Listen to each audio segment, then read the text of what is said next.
নলবাৰীত এখন বিশেষ গ্ৰন্থ উন্মোচন এগৰাকী অৱসৰী অধ্যাপকৰ ব্যতিক্ৰমী পদক্ষেপে চৰ্চা লাভ কৰি আহিছে নলবাৰীত নিজৰ অৱসৰৰ দিনটোত প্ৰতি বছৰে এখন বা দুখন গ্ৰন্থ প্ৰকাশ কৰি চৰ্চিত হৈছে অৱসৰী অধ্যাপক তথা বিশিষ্ট সমাজসেৱক ডক্টৰ দিনমণি ভাগৱতী আজিও তাৰ ব্যতিক্ৰম নহল এইবাৰ অৱশ্যে এখন সম্পাদিত গ্ৰন্থ উন্মোচন কৰা হল নলবাৰীৰ বাবে এক ঐতিহাসিক দলিল স্বৰূপ এই গ্ৰন্থখন নলবাৰীৰ সংস্কৃত মহাবিদ্যালয়ৰ প্ৰেক্ষাগৃহত আনুষ্ঠানিকভাৱে উন্মোচন কৰা হয় সংস্কৃত শিক্ষাৰ পীঠস্থান নলবাৰীত যিসকল বৰেণ্য ব্যক্তিৰ অক্লান্ত পৰিশ্ৰমৰ বাবে সংস্কৃতিৰ শিক্ষাৰ ভেটি শক্তিশালী কৰাৰ ক্ষেত্ৰত অহোপুৰুষাৰ্থ কৰি থৈ যোৱা বৰেণ্য ব্যক্তিৰ জীৱন আলোকপাত কৰি এই গ্ৰন্থত সন্নিৱিষ্ট কৰি উন্মোচন কৰা হয় এই গ্ৰন্থ উন্মোচন কৰাৰ বাবে এইদৰে নলবাৰীৰ সংস্কৃত মহাবিদ্যালয়ত গ্ৰন্থ উন্মোচন আৰু বক্তৃতানুষ্ঠানৰ আয়োজন কৰা হয় গুৱাহাটী বিশ্ববিদ্যালয়ৰ অৱসৰী মুৰব্বী অধ্যাপক ডক্টৰ ৰাজেন্দ্ৰনাথ শৰ্মাই উন্মোচন কৰে এই মূল্যৱান গ্ৰন্থখন সংস্কৃত ভাষাত ব্যুৎপত্তি থকা বিদগ্ধ সংস্কৃত পণ্ডিতৰ পাণ্ডিত্যৰে জীপাল নলবাৰী আৰু সেইসকল পুণ্যাত্মাৰ স্মৃতিৰেই দিনমণি ভাগৱতীৰ সম্পাদনাত প্ৰকাশ হ'ল এই মূল্যৱান গ্ৰন্থখন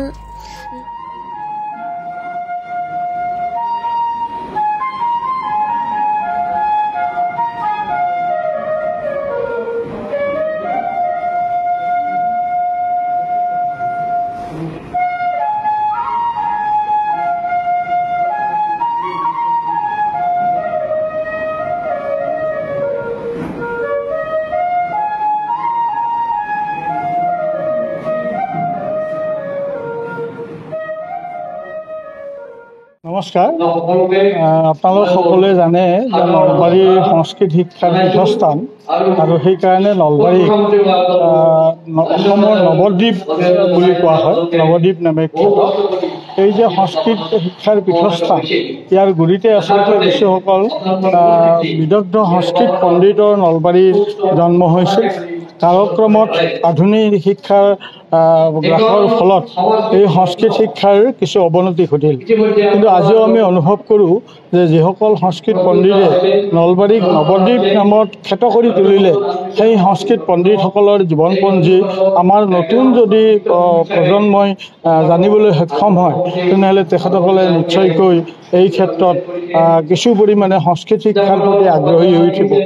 আৰু এনে উদ্দেশ্য লৈয়েই নলবাৰী সংস্কৃত মহাবিদ্যালয়ে যিখন মহাবিদ্যালয় অসমৰ একমাত্ৰ সংস্কৃত মহাবিদ্যালয় আছিল আৰু 1938 চনতে স্থাপিত হৈছিল এই সংস্কৃত মহাবিদ্যালয়ে আজি এখন সংস্কৃত ৰত্ন নাম দি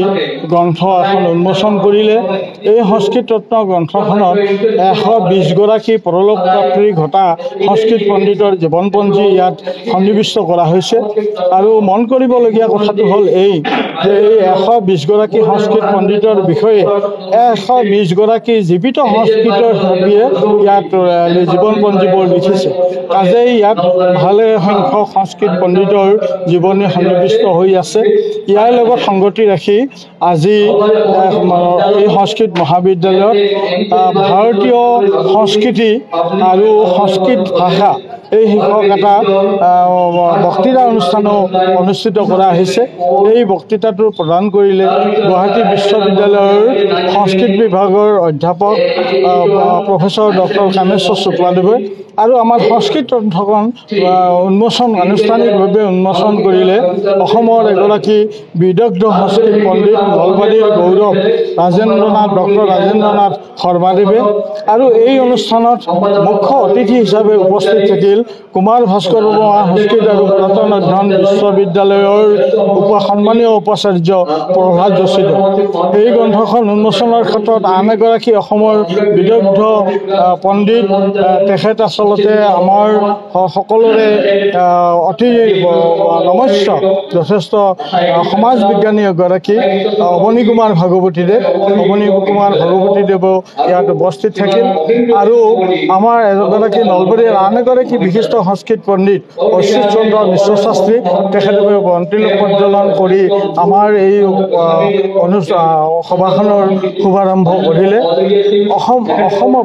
নলবাৰীৰ লগতে বিভিন্ন অঞ্চলৰ পৰা সংস্কৃত পণ্ডিতসকল আজি এই উন্মোচনী অনুষ্ঠানত ইয়াত উপস্থিত আছে। ইয়াত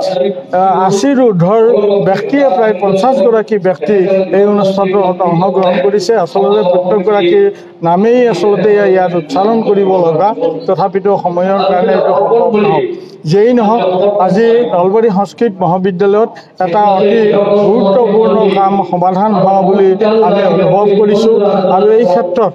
নলবাৰীৰ ৰাইজে যি ধৰণৰ এই অনুষ্ঠানটো অনুষ্ঠিত কৰাৰ ক্ষেত্ৰত সহায় সহযোগিতা আগবঢ়াইছে তাৰ কাৰণে মই সকলোকে আন্তৰিক ধন্যবাদ আৰু কৃতজ্ঞতা জ্ঞাপন কৰিছোঁ। সংস্কৃত তত্ত্ব কিতাপখন যে এখন সাধাৰণ কিতাপ নহয়, মই আগতেই কৈছোঁ যে ১২০গৰাকী বিশিষ্ট সংস্কৃত পণ্ডিতৰ জীৱনপঞ্জী একেলগে ইয়াত সন্নিৱিষ্ট হৈ আছে আৰু ১২০গৰাকী জীৱিত সংস্কৃত পণ্ডিতৰ ইয়াত জীৱনপঞ্জী সন্নিৱিষ্ট হৈ আছে। নলবাৰী সংস্কৃত মহাবিদ্যালয়ে সংস্কৃতৰ প্ৰসাৰ আৰু প্ৰচাৰৰ কাৰণে যথেষ্ট কাম কাজ কৰি আহিছে। তাৰে অংশ হিচাপে আজিৰ এই গ্ৰন্থ উন্মোচনী সভাখন সংস্কৃত মহাবিদ্যালয়ৰ পৰিচালনা সমিতিৰ সভাপতি হিচাপে আমি অনুভৱ কৰিছোঁ যে নলবাৰী সংস্কৃত মহাবিদ্যালয়ে পৰৱৰ্তী সময়তো আৰু নলবাৰীৰ যিসকল চুকে কোণে ৰৈ যোৱা সংস্কৃত পণ্ডিত আছে সেই সংস্কৃত পণ্ডিতসকলৰ জীৱনী উদ্ধাৰ কৰি আৰু এটা নতুন সংকলন এনেকুৱা ধৰণৰ সংস্কৃত ৰত্নৰ দ্বিতীয়টো সংকলন নিশ্চয়কৈ ছপা কৰি ল'ব। এই চেগতে মই ইয়াৰ লগত জড়িত সংশ্লিষ্ট সকলো সদৌদিকে আন্তৰিক ধন্যবাদ আৰু কৃতজ্ঞতা জ্ঞাপন কৰিম। ধন্যবাদ। নলবাৰীৰ পৰা দীপু দাসৰ ৰিপৰ্ট, PI নিউজ।